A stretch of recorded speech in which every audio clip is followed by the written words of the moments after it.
पवित्र समय print and YouTube channel की खासियत सामाजिक, आपराधिक, राजनीतिक, धार्मिक और बॉलीवुड।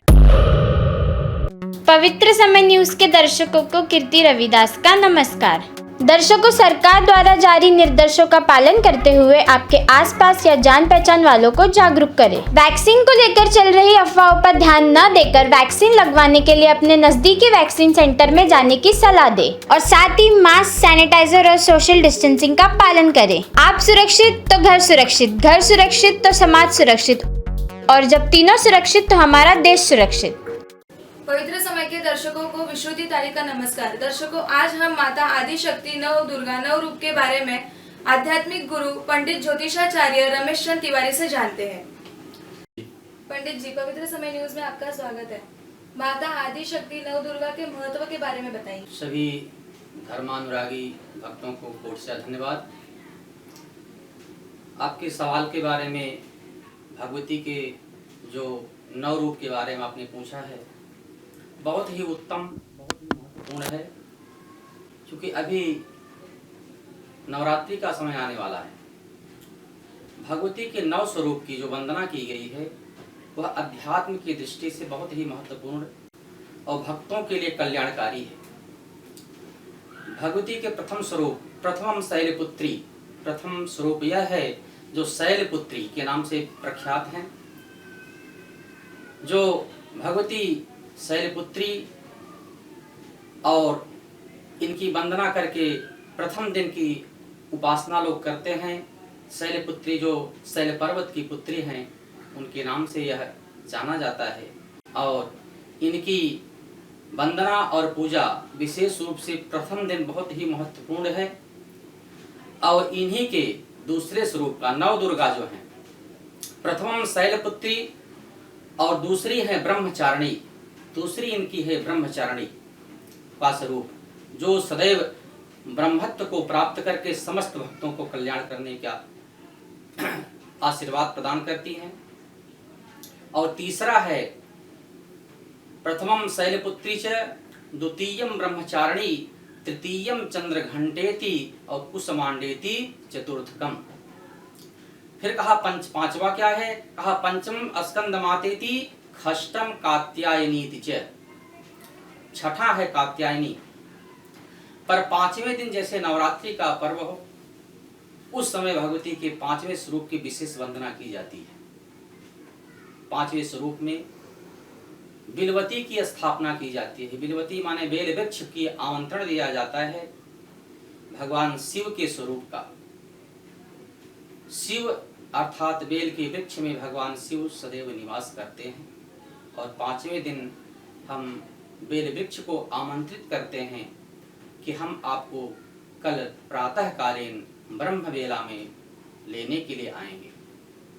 और बेल की पूजा करके फिर उनको नैवेद्य धूप दीप से पूजा करते हैं। और प्रातःकालीन बेल को हम ग्रहण करते हैं और उनको ला करके भगवती का नेत्रोन्मीलन होता है। पांचवें दिन भगवती के नेत्रोन्मीलन का मतलब है कि हम बेल के फल को तोड़ते हैं, उसके गुदे और लसे से स्वर्ण की सलाका से भगवती के आंखों में अंजन लगाते हैं, तो भगवती शिव के स्वरूप को ग्रहण करती है। षष्ठम कात्यायनीत्य और छठवां स्वरूप है कालरात्रि का, कात्यायनी का। सातवें दिन भगवती कालरात्रि के स्वरूप में प्रतिष्ठित होती है। कालरात्रि जो भगवती काली का स्वरूप है। और काली के विषय में आप जानते हैं, भगवती काली का स्वरूप जिस समय ग्रहण किया था, तीनों लोक में प्रलय काल आ गया था। पर भगवान शिव स्वयं अपने स्वरूप को बदल करके भगवती के चरणों में लेट गए, जिससे पांव स्पर्श होने से भगवती को शांति मिली। और आठवां स्वरूप जो है, आठवें दिन भगवती के महानिशा पूजा की जाती है।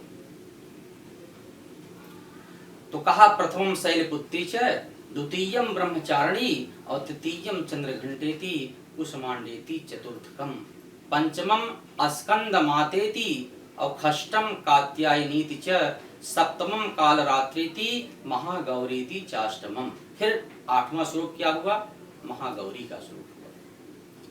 महागौरी के बारे में आप लोग जानते ही हैं, कभी भी गणेश भगवान की पूजा बगैर गौरी माँ के साथ ही होती है। अगर वे नहीं हैं तो गणेश की पूजा संपन्न नहीं मानी जाती, क्योंकि गणेश भगवान सदैव भगवती के साथ ही पूजा ग्रहण करते हैं, अपनी माता के साथ। इसलिए सदैव कभी भी पूजा होती है तो गणेश और गौरी। पर आध्यात्मिक दृष्टि से अभी इस समय थोड़ा सा परिवर्तन जो हुआ है, तो परिवर्तन इससे हुआ है कि आर्थिक युग होने से व्यक्ति गौरी माँ की प्रधानता को पीछे करके लक्ष्मी माँ की प्रधानता को प्रथम ग्रहण किया है। क्योंकि गणेश के साथ लक्ष्मी की पूजा ज्यादा होती है, क्योंकि आर्थिक युग है। और पर अंतर यह है कि लक्ष्मी भी भगवान गणपति की माँ ही हैं। इन्होंने गणपति भगवान को दत्तक पुत्र के स्वरूप में ग्रहण किया है, अर्थात गोद लिया है। तो 8वें स्वरूप की पूजा महानिशा पूजा के नाम से जानी जाती है। यदि महानिशा पूजा में भगवती को 56 प्रकार का भोग लगता है और उनको बलि प्रदान की जाती है। यदि भगवती को 56 भोग और बलि दिया जाए तो मनोवांछित वरदान भगवती अर्धरात्रि में प्रदान करती है, और उस दिन जो है अमृत निकलता है। अर्धरात्रि में अमृत निकलता है भगवती का, जिसको व्यक्ति यदि जागरण करके भगवती के स्वरूप का ध्यान करे तो उसके समस्त पाप नष्ट हो जाते हैं और वह सदैव अपने कार्य में सफलता प्राप्त करते हुए भगवती के चरणों का दास होता है। इस प्रकार से भगवती की कृपा यदि किसी को पानी है तो 8वें दिन अर्धरात्रि महानिशा पूजा जो भगवती की होती है, 56 प्रकार का भोग लगा करके जागरण करे। और केसर और मधु भगवती को अति प्रिय है। केसर और मधु भोग लगाने से भगवती जैसे महिषासुर का जिस समय वध करने चल रही थी तो भक्त ने भगवती को केसर और मधु जैसे ही दिखाया, भगवती शत्रु को छोड़ करके पहले उसको पान करने लगती है। इतना प्रिय है उसको कि शत्रु का भी ध्यान भूल जाता है तो उसको केसर और मधु मिल जाए तो भगवती केसर और मधु का भोग लगाती है, फिर शत्रुओं का संहार करती है। और वह प्रसाद यदि किसी को दिया जाए तो निश्चित है उसके जीवन के समस्त शत्रुओं का नाश होता है। भगवती के 8वें स्वरूप का था और कहा नवम सिद्धिदात्री च नव दुर्गा प्रकीर्तिता। नवा जो है सिद्धिदात्री है। 9वें स्वरूप की पूजा करने से कोई भी ऐसा कार्य नहीं है जो भगवती के माध्यम से सिद्धि न प्राप्त हो। 9वें स्वरूप में जो भी तांत्रिक हैं और भगवती के भक्त हैं, जिनको वरदान चाहिए, वांछित फल चाहिए और मंत्र की जागृति चाहिए, तो वे 8वें दिन की रात्रि से और 9वें दिन के पूरे दिन और रात पर्यंत भगवती के जप पूजा पाठ करके अपने मन वांछित फल को प्राप्त करते हैं। इस प्रकार से भगवती के इन 9 स्वरूप की हमने आपको विशेष रूप से चर्चाएं सुनाई। पंडित जी, आपको क्या लगता है इस साल नवरात्रि पूजा कैसी रहेगी?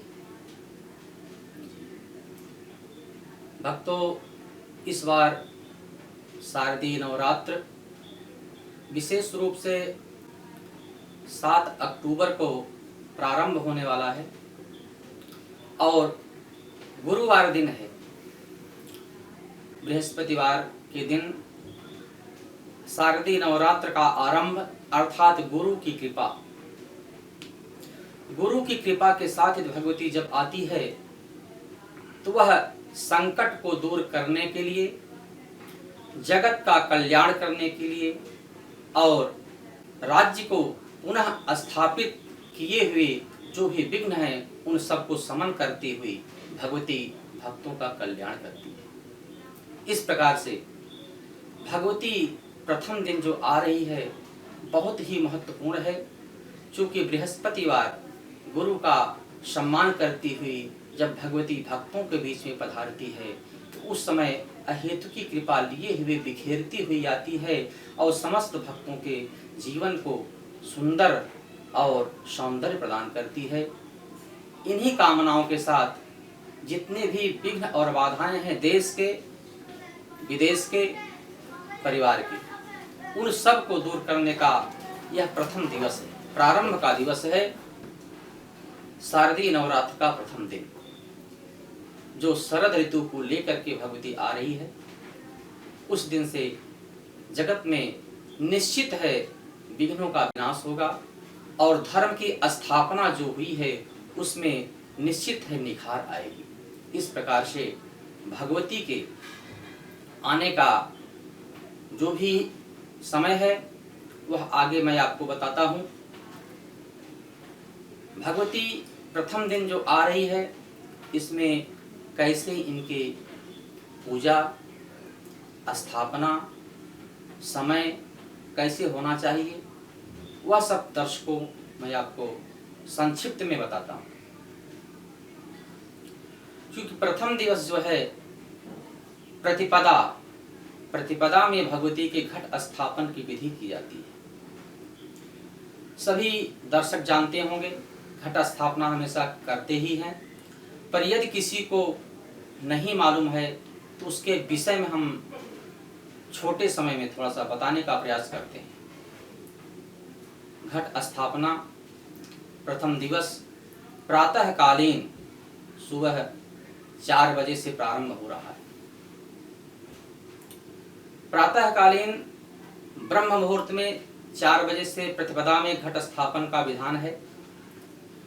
घट स्थापन में पवित्र होकर के पवित्र भूमि से मिट्टी ग्रहण करके और शुद्ध स्थल पर रख करके उसमें 7 अनाज और अधिक मात्रा में जौ लेकर के बिखेरते हुए मिट्टी में बोना चाहिए। शुद्ध गंगा जल पवित्र जल से सिंचन करके उसके मध्य में घट को स्थापित करें। घट में सबसे प्रथम गंगा जल फिर शुद्ध जल ग्रहण करें। उसके अंदर पूंगी फल सुपारी सिक्के पैसे हल्दी और शतावरी पंचरत्न यह सब डालने की विधि है। इसको डाल करके 5 पल्लव 5 वृक्ष के पल्लव को उस पर स्थापित करें। पत्ते को वह 5 पल्लव इस प्रकार से हैं। प्रथम पाकड़, दूसरा पीपल, तीसरा बरगद, चौथा आम और 5वां है बट बरगद। पाकड़, पीपल, गूलर, बरगद और आम, यह 5 पल्लव के पत्ते को कलश के ऊपर रख करके उसके ऊपर अनाज से प्याले के ऊपर नारियल रखने की विधि हम आपको बताते हैं सज्जनों। नारियल को लाल कपड़े में लपेटकर नारियल का मुख अपनी तरफ करके रखने का विधान है। आध्यात्मिक दृष्टि से जो वृक्ष से लगा हुआ नारियल जहां से काटा जाता है वह मुख माना जाता है और वह मुख कलश पर रखते हुए वह मुख अपनी तरफ हमारी तरफ होना चाहिए, न ऊपर हो न सामने की तरफ हो। क्योंकि यदि ऊपर है तो धन धान्य की हानि होती है, नीचे है तो रोग की वृद्धि होती है, अपनी तरफ है तो सुख शांति और समृद्धि प्राप्त करती है। इस प्रकार से घट को स्थापित करें। घट स्थापित करने के बाद उनके ठीक सामने गणेश और माता गौरी के नाम से 2 पूंगी फल सुपारी में रक्षा सूत्र लगा करके किसी अन्न पर स्थापित करें और गणेश और माँ गौरी का आह्वान करने के बाद घट की स्थापना करें। घट में ही भगवती के 9 स्वरूप की वंदना करें और भगवती का आवाहन घट पर ही किया जाता है। यदि ब्राह्मण हैं तो सब सुलभ है, यदि नहीं हैं तो सज्जनों सबसे प्रथम भगवान गणेश और माता गौरी की सुपारी रखे और उनके मंत्रों का ध्यान करें। ओम गंग गणपतये नमः, महागौरिये नमः, आवाहयामी स्थापयामी, ऐसा कह करके चावल यदि सुपारी पर रख देने से भगवती गौरी और गणपति भगवान वहां पर स्थिर हो जाते हैं। इसके बाद आती है कलश स्थापन की विधि। कलश में सारी सामग्री डालने के बाद हम कलश को स्थापित करते हैं और कलश की पूजा करते हैं। छोटा सा मंत्र हम आपको बता रहे हैं, ओम बम वरुणाय नमः, ऐसा कह करके कलश पर अक्षत छोड़ करके पुनः स्थापित करें। फिर भगवती के तीनों स्वरूप का वंदन करें, महाकाली, महालक्ष्मी और महासरस्वती। महाकाली अर्थात ऐं बीज से उत्पत्ति हुई है, महालक्ष्मी ह्रीम बीज से उत्पत्ति हुई है और महासरस्वती क्लीम बीज से उत्पत्ति हुई है। इन सब को स्थापित करने के लिए भगवती के छोटे मंत्र को मैं आपको बता रहा हूँ। ओम महाकाल्यै नमः, आवाहयामी स्थापयामी। ओम महालक्ष्म्यै नमः, आवाहयामी स्थापयामी। ओम महासरस्वत्यै नमः, आवाहयामी स्थापयामी। कह करके अक्षत चावल को छोड़ देना चाहिए कलश पर। फिर कलश को स्पर्श करके ध्यान करना चाहिए, भगवती इसमें आप सन्निहित होकर के स्थापित होकर के 9 दिन की हमारी पूजा को आप स्वीकार कीजिए। मैं आपके 9 स्वरूप की वंदना करती हूँ। आप यहाँ स्थापित होकर के 9 दिन हमारे घर परिवार को अपना आशीर्वाद प्रदान करें। पंडित जी, एक आखिरी सवाल, अगर नवरात्रि के पूजा में कोई त्रुटियां आ जाती है तो उसे कैसे सुधारा जाए? जी जी, यह भी अपने में एक बहुत महत्वपूर्ण सवाल है। क्योंकि आज के युग में हर व्यक्ति भगवती के प्रति आस्था तो रखता है, पर कर्म करने में उसको कहीं न कहीं त्रुटि आ जाती है, कुछ गलती हो जाती है। कभी जो भी संकल्प लिए उसको पूरा नहीं हो पाता है तो व्यक्ति के मन में क्षोभ होने लगता है कि पता नहीं क्या होगा क्या नहीं, मैंने इसको संकल्प किया और पूरा नहीं हो पाया। इस प्रकार से बहुत सारे प्रश्न आ जाते हैं।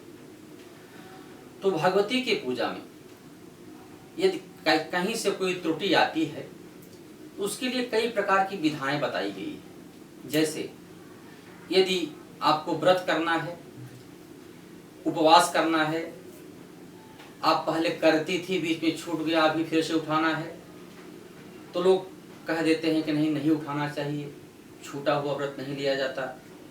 इस प्रकार से भी लोग गुमराह कर देते हैं। लेकिन भगवती के स्वरूप में ऐसी कोई दिक्कत नहीं है।